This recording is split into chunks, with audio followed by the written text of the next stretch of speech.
book. It brought me into this magnificent tunnel of light with colors that was so magnificent. It was absolutely beautiful. And I started to move, and I was moving. I mean, I was moving faster and faster. Go ahead, Bill. My name is Bill Tortorella. I had a near-death experience in 1994 out in Tucson, Arizona. I was attending and working at a trade show where I had a business at the time selling sterling silver and jewelry and watches. And we did this show out in Tucson every year. I did trade shows all over the country, but in February, there's a massive show. It's the International World's Gem Show, and people actually from all over the world come. It's usually just in a convention center, these shows, but in Tucson, while they're having that gem show, it's actually all over the city. The convention center is filled. Every major ballroom in every hotel in the city is filled with vendors. So it's a massive, massive show. And in 1994, the February show is also, bad cold and flu season. And being though that people from all over the world came around, this particular year, well, some years that have passed prior to that, many years, there's always been some kind of viruses or bacterial infections going around. But this year, a killer virus came. And when I got there the first day, we set up for the show. Everything was fine. We were expecting hundreds of thousands of people to go through. It's not a little weekend show. It's actually about a 2-week show at the time in 1994. I don't know how long it is nowadays. But I remember from the first day hearing people like coughing terribly. And, I just figured and assumed it was a regular cold or something going around. Well, on the third day of the show, the lady across the booth from me was coughing from the first day. And early in my career, before I started my business and things, I was a paramedic in Miami. And she was coughing all week so far. It's like I said, it's the third day, and she just falls right on the floor. She fell down, and I went running over to her. I guess the old paramedic skills kicked in, and I went running over to her to make sure everything was okay. At the time, I just wanted to make sure she had a good airway where she could breathe properly. But I sort of picked her up and put her in my lap, and her body heat, her temperature was insanely high. And, somebody brought over a cool rag to put on her head, and she was not feeling very well. So they're waiting for the paramedics to come. Paramedics came, picked her up, and left. Well, I was fine up into this third day, like I said, but it was that evening. I remember it so distinctly. I got deathly ill. It was terrible. And at the time, I had some other thing going on in my body that I didn't even realize. I didn't even know at the time I also had. I used to snore a lot, and I had something called sleep apnea. Well, I had no idea. And all through my young life, I had tonsillitis, so I had very enlarged tonsils in my throat. Well, that night, my throat swelled up so big, and you could actually see it. It almost looked like a football player's throat. That's how swollen it was. And I was having trouble breathing the whole night. This first night, I started running a high fever. But like I said, I could barely breathe. My throat was so swollen. I didn't know I had sleep apnea too at that time. So it hit me so hard. Now I got the throat going on. I got the pains in my body like I've never had. And I've had the flu before. And I'm starting to get a high temperature. That next morning, I woke up, I went down to the show, and I had several people working for me at the time. And people took one look at me and said, "Hey, Bill, you better get yourself over to the hospital or, somewhere, a medical office of some kind. So I went to the hospital at the time, and it was so packed. The people people were there, and they were overwhelmed. So they basically, checked a few of us out slightly and asked if we don't mind going to the medical centers around town. So I agreed. I went to the medical center, and it was good that I did that, because when I got there, they took me right in. They put me on a gurney right away. They just took one look at me, put me on a gurney, brought me back. They told me I was totally dehydrated. When they checked out my oxygen levels, they were terrible. I was running quite a high fever at the time, like 103, 104. And they started hooking me up with IV solution. And now, as they hooking me up with the IV bags, they're coming around and they're shooting antibiotics into the terminals in the IV bag.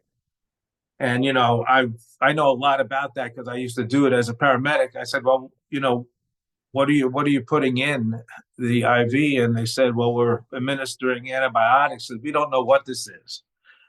Like I said, people from all over the world came. And when I mean people from all over the world came to that show, they came from Europe, Africa, Asia, all over to buy their gem cuts, loose, rough stones and cut stones. And, the show had a combination of jewelry also, but there was so many people there, and someone or some group must have brought something terrible into town that people were catching badly. And now they're going through bag after bag of IV solution, but now it's coming to about, I think, 6 or 7 at night, and the medical centers don't stay open 24 hours like the hospital does. So by that time, I think I went through 3 bags of IV solution, and they had come over to me and they gave me an inhaler.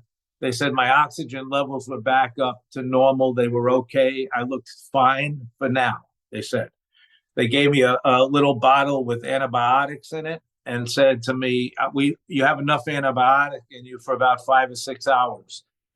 But before you go to sleep later, make sure you take antibiotics. So actually did. I kept myself awake even though I wanted it to fall off. My body was so tired, and I started running a high fever again at night. For some reason, your fever goes up more at night. And I remember taking the antibiotic, and then that night turned into a night of light and love. This is an extremely, very, very clear and profound near-death experience story I'm about to tell you. Because I remember exactly what happened to me after I fell asleep. And I had stopped breathing at the time. I remember physically how I left my body. I seen myself leave my body through my eyes. It was magnificent at the time. I'm in this beautiful, glowing, fluorescent mist. It was almost like the color of life. It was green, almost like the color of fern in the springtime, basically. But if you take that, magnify it by 100 times and make it neon, that's what I was in. It was this beautiful glowing mist. And I'm out of my body completely now. I'm hovering over my body on the room, looking down upon myself. And I'm floating around the room, and I'm feeling so light, and I'm feeling this wonderful feeling of love. It just comes over my whole being. And it was unbelievable love. It was love like I've never felt before. And I recognized at this time still that was my body. As I stood around the body for a while, my soul, my spirit, when my spirit recognized that body had no life in it no more, I could hear my own voice say in my head, that body has no life in it left. And when I said that, this beam from behind me came, It brightened up the whole area around me. I no longer had any memory about my own self. It just turned me and it drew me into this beautiful gateway. I call it the gateway in my book. It brought me into this magnificent tunnel of light with colors that was so magnificent. It was absolutely beautiful. And I started to move, and I was moving. I mean, I was moving faster and faster. This tunnel, like a porthole, it was magnificent. I'm moving at the speeds now. I feel like I'm moving at the speeds of light, and I'm feeling more love. The love is getting stronger and stronger as I'm going, and I'm feeling protected almost. It was a magnificent feeling because this love was overwhelming. It was so strong. It was incredible. It was really incredible. And I'm moving faster and faster. And it seemed like I was moving for a while. And it seemed like I'm moving through the universe and thinking I'm seeing nebulas passing by and things like that. It was just absolutely beautiful. And I'm cradled and I feel love and light. And it's just wonderful. And now we get to what I call my arrival, and I'll call it heaven because I believe in God. And now I'm surrounded by other beautiful, magnificent spirits. They're just glowing. It is magnificent because I feel these spirits are my friends and family. That's how close I felt to them. And that was just intercommunication of all the spirits together around me. And then all of a sudden, the first voice I hear, because I said it over and over again when I got there. I remember saying, I'm home. I'm finally home. Thank God I'm home. And when I said, thank God I'm home, this beautiful soft voice came in my ear and said, yes, Bill, you're home in the light of God. And then that, because now I'm actually communicating. I'm communicating. It's all with telepathy, of course, and it's all magical to me at the time because I go to direct energy. I feel this love and this beautiful glowing mist of this. I'm pure love and energy and light. And she says, you're home in the light of God, and I'm one of your three guardians, she explained to me. And my name is Antonia. I'm responsible for bringing you back. I said, I remember saying, you were with me? I didn't even realize it at the time. I didn't realize she was with me whatsoever. But I remember that feeling. I told you I had a feeling that I was being cradled and protected. That must have been her at the time, but I had no idea. After she said that, she says, you have two other guardians. And I see this beautiful beam of light approaching me, getting closer and closer and closer, and almost comes right up to me. And I hear, hello, Billy. And this voice is my older brother Peter's voice that died when I was 16 years old. At this time in life, I was 42 years old at the show. But that was my brother Peter's voice that died when he was 30 years old, and he died of a cancer. And when he said, hello, Billy, our spirits like melded together. It was so beautiful. Reunion was phenomenal. It was just pure love. I remember saying, Peter, he said, yes. And then it just, between the friends and the family, intercommunication was so strong. You could you feel yourself communicating with numerous amounts of spirit at the same time. You're all still individual, but you're, in a way, you're one. And, that all was magnificent to me. Now, at this time, still realizing, not remembering my own life at all at this moment. And then my brother Peter says, we are leaving now. we're going to something called a life review, he said. I remember this distinctly because I remember saying, what is that? I had no idea what a life review was. I had no idea what an NDE was. I've never even heard the word in my whole lifetime. I was a businessman. Before I was a businessman, I was a paramedic in Miami. I had no idea of these things. And he whisked me off to this beautiful illuminated area, him and Antonia. And now I remember them showing me every part of my whole being, my life. They're showing me from when I was a child. They're showing me from when I was a little boy. They're showing me things I was doing. They were showing me all the good things that I've done. Even when I was a little guy and a young boy, actually, growing up, my mom owned a bar and a grill across the street from Ebbets Field where the Brooklyn Dodgers played. And I had a very interesting life growing up. And my father was the president of the Teamsters Union in New York City. He was president of Local 804, which was United Parcel. And my mom was very close with a lot of the Dodger players. They used to come in the bar, and she used to make them lunch. And on game days and special days, she would bring me to the ballparks. I remember that so distinctly. They even showed me that in my life review. But it was magnificent. I was young at the time. I was only about 6 years old, but I remember the ball players. I remember them giving me a baseball that they signed and everything. It was magnificent. And now they take me to a point when I was a paramedic.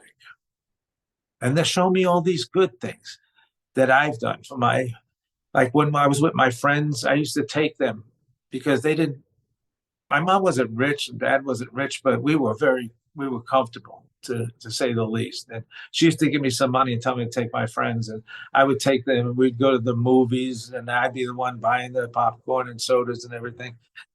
And we had a place in Brooklyn, New York called Coney Island. It was an amusement park right on the beach. It was magnificent. So, like I said earlier, it was a magnificent upbringing and everything. Now they take me to a time when I was a paramedic. And this time in my life was very hectic. And it was very, very busy where I was. We were set up in Miami. So it was the 70s in Miami. Things were a little crazy. And when we usually ran a 24-hour, we would go on 24 hours on and either 48 off or sometimes only 24 off. It was so busy.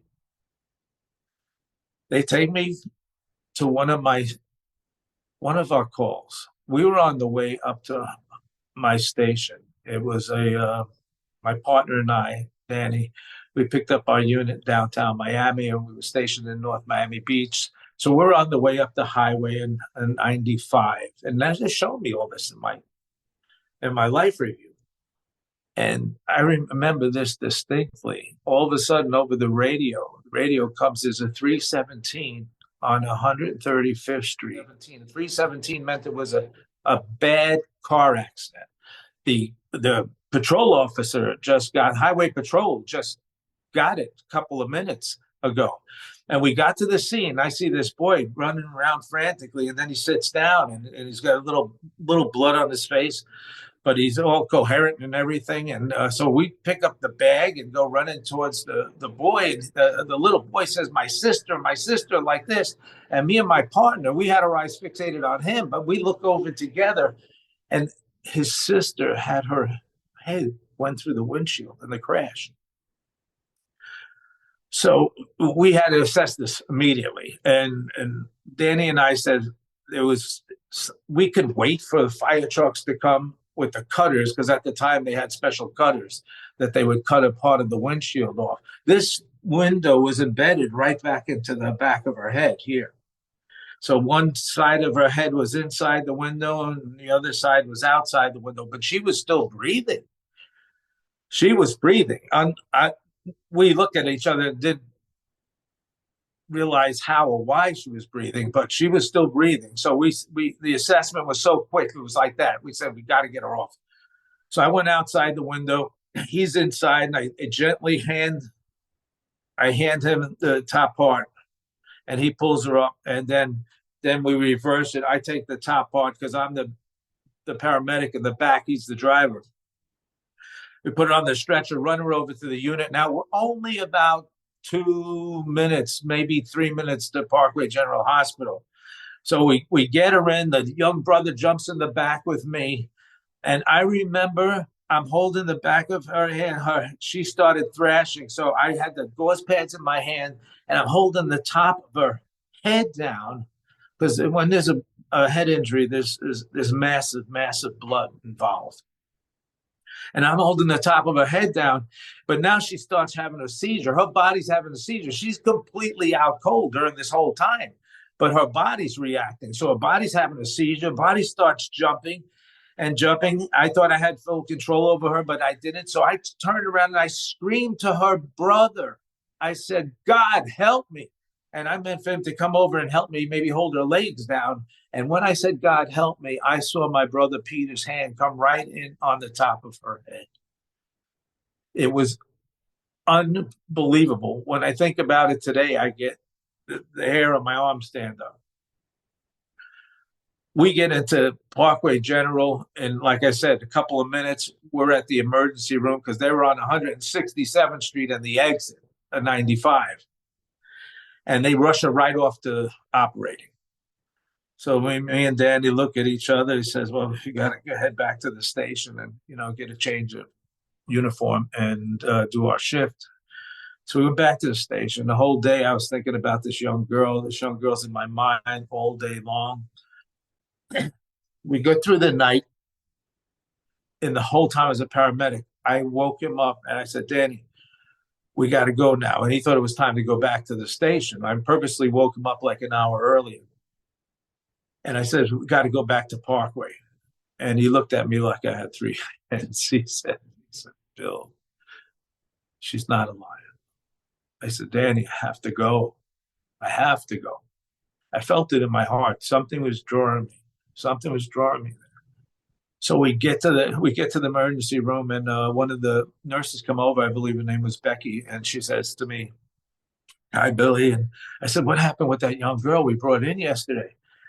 And she said like this. She leaned over and said, you want to meet her? I said, she's alive?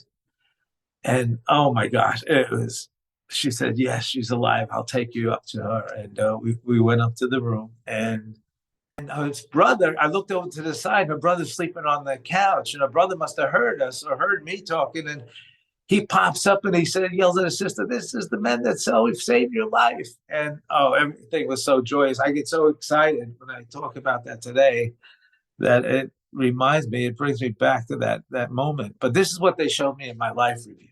So they showed me the good, and that goes on and on. And then they switch it on me. And now they're showing me the wrong that I've done in my life. And again, it starts when I'm a child. It's almost like a flickering scene. They're taking me from event to event. And they take me from one event to another. I'm going to try to make this a little shorter because there's a lot of interesting things that go on in there. But I remember them taking me to the event when I was about, 27 years old. I decided that my marriage wasn't working out. And I decided I wanted a divorce. So I had left my wife, and we had a 2-year-old son at the time. These times in your life, sometimes you're just, today I call it the young and dumb years of my life. And now I know how wrong it was, but I didn't know how it felt. At that time, when you're selfish and things like that, you're not thinking. When they showed me this stuff, I actually not only felt the pain, I physically became the pain of my my ex-wife, God rest her soul, because she's not alive anymore now. But I I became her pain, and I became my little boy's pain, even though he was very young. There was some memory of it, and I remember them showing me a couple other things I do, because we all do things when we're younger, going back to before that happened, and a couple other things after. And the pain got so bad, it just kept increasing, increasing, increasing. I said, I can't take it anymore. Please stop. Please forgive me, God, forgive me. When I said, please forgive me, God, everything stopped. Everything stopped. And all this grayness fell down, and we were back in spirit form again. And Antonia says to me, she says to me, I remember this distinctly. Bill, look at yourself. Now, everybody, the spirits and Antonia and Peter, they were these beautiful beams of light when I got there.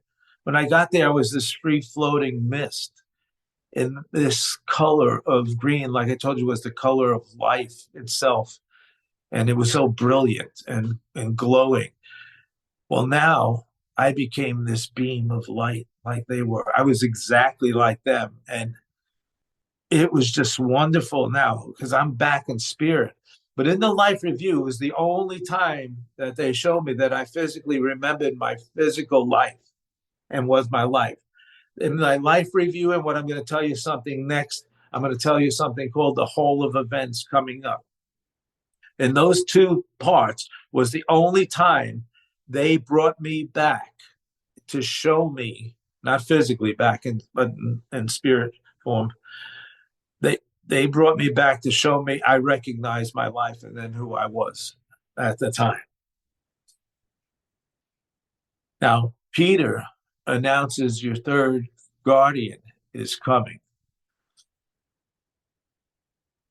And I look up again, another beautiful light, another beautiful light. And when this guardian got close to me, I didn't have to ask who he was. Peter said, this is Orin. I didn't have to ask. I know who this guardian was. This was a guardian of just, you know how those terms go, old soul, young soul, old spirit, young spirit. Well, this was a master.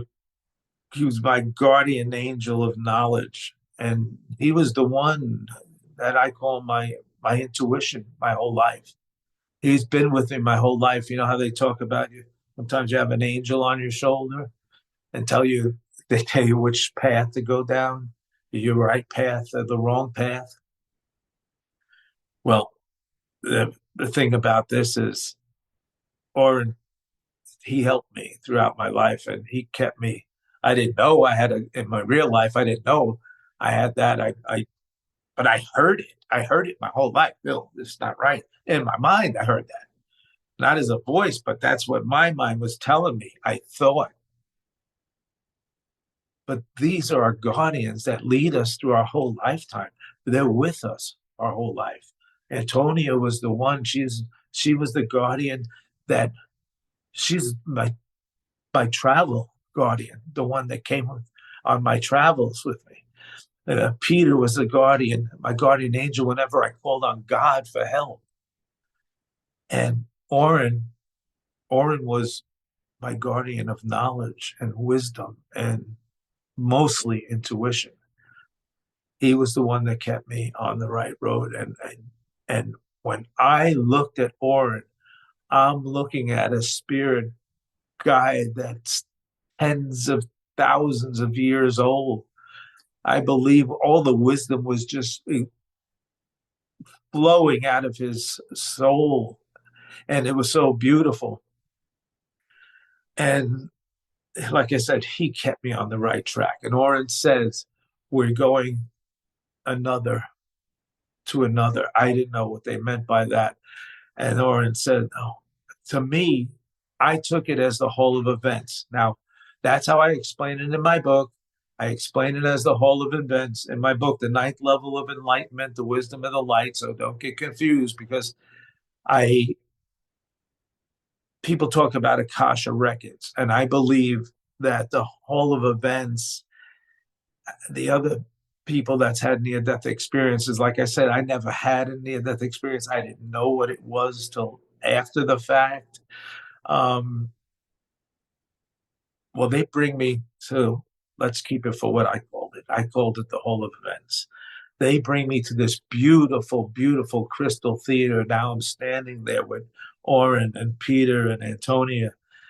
And now it's different. It's magnificent. This crystal is reflecting the whole universe. It's showing me combustion. It's showing me life. It's showing me beginning, ending. It's magnificent. And now they start with the same basic thing, something like my life review, but it was more like a flickering screen and almost like a computer, how it moves so fast, moves so fast. But this would take me and stop at different stages. Now they weren't showing me my life. This was the difference. They would show me the world's life. And what I mean by that, they were showing me the world's life. They brought me back, and I don't know why they did this. I still don't know why they did this. They started back. It must have been either World War II and or the Korean War, because I wasn't even born for World War II. And I think on 1952, the Korean War ended. That was the year I was born. But the thing about it is that they took me back into this flickering screen again, and it's moving faster and faster. And I remember them showing me that, and I didn't know why they brought me back to those wars until my thoughts today. Now, I think, could that have been possible that I was in that war? Or maybe it was one of my relatives. I still don't have any idea about that. But I remember them showing me, now I'm passing my birth. I'm physically passing my birth. It slowed down there. It didn't stop. When they took me to the wars, it stopped in the wars. There was things going off, from shooting, bombing, everything. I was in the middle of a war. When they took me past my birth, it was showing my physical birth. And then they took me, and the next stop, they took me, it was 1963. I'll never forget this. They stopped, and I'm in my classroom. I don't remember what grade it was, but the fact of the matter, the principal comes over the loudspeaker in the room, and he had just announced that John F. Kennedy was just shot in Dallas, Texas. And it was this very somber moment. Now, I remember them taking me from event to event. I seen Derby, I seen Martin. I think major things that happened in the world. They've taken me up now. I remember now it must be the end of the Vietnam War, because they stop and we're on the roof where the helicopters are landing in the Vietnam, how they were landing on, I believe it was the U.S. Embassy, the roof of the U.S. Embassy, and taking out the last people.